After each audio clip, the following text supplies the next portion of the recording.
Mr. Cohen is wrong. Canada's not the most free country in the world, young people. America is the greatest nation in the world. We are the most free, most successful, most powerful nation because finally now we've tried to live up to the ideals articulated in the Declaration of Independence, and finally now the Supreme Court, after 50 years, nearly 50 years of an atrocity, has brought us back to that truth. Brought us back to that truth. It's my time. I will not yield, Mr. Cohen, because your comments are absurd. This hearing is absurd. Your comments are absurd. This hearing. Hey, it's Mr. Johnson's time, Mr. Cohen. Thank you. This hearing is absurd. The Democrat majority has called us here for this hearing entitled "The Threat to Individual Freedoms in a Post-Roe World." Come on. The first inalienable individual freedom is the right to be born. It's the right to life. We boldly declared that in our nation's birth certificate. America should continue to uphold the sanctity of human life. And state and local and federal government officials have a duty, a constitutional responsibility to protect that fundamental right.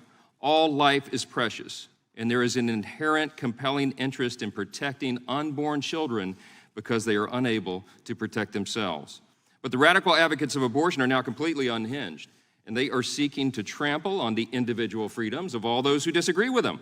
Over the weekend, the left-wing activist group Shut Down D.C. offered $200 bounties for public sightings of Supreme Court justices they disagree with. It's obvious the point of their tweet and all the attention they were trying to gather there is to get people to harass conservative justices when they're out in public. They don't have any individual freedoms. Hey, man, they're fair game. Then Senator Elizabeth Warren, I mean, she is completely unhinged now. She said pro-life pregnancy centers should be shut down all around the country. It's appalling for her to say that.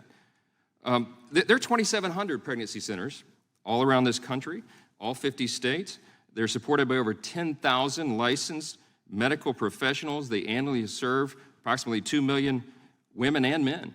I was legal counsel for many of these pregnancy centers. I can tell you from my own experience, they do exceptional, critical work. Why would anybody want to shut down pregnancy centers that exist to provide counseling, care, aid, and comfort to struggling mothers who just want to have their babies? It defies logic, but the answer is simple.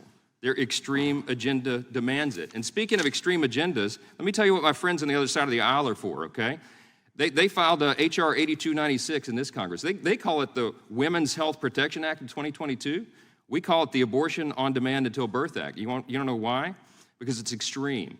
It would create a national standard who allowed for abortions for unborn children for any reason at any stage of pregnancy up until birth. Read the bill. That's not a talking point. It allows for discriminatory abortions on the basis of the baby's sex, race, and disability.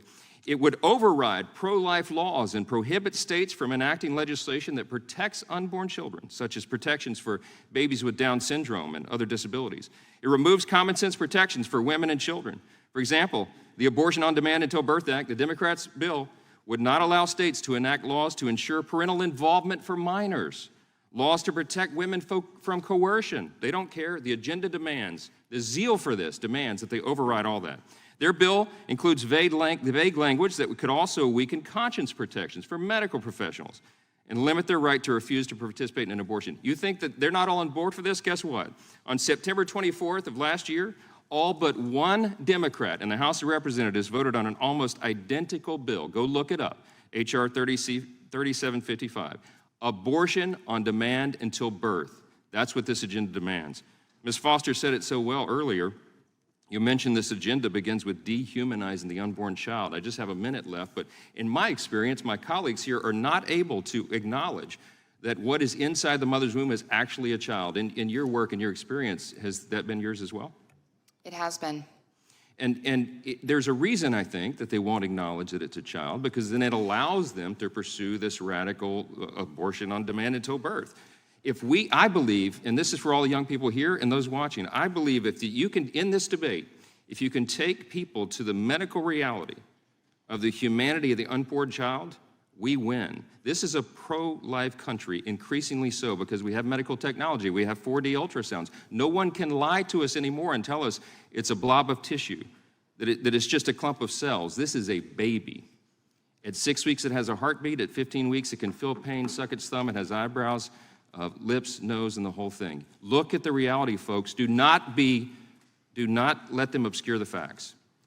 We're a pro-life country. We should be. I'm out of time. I yield back.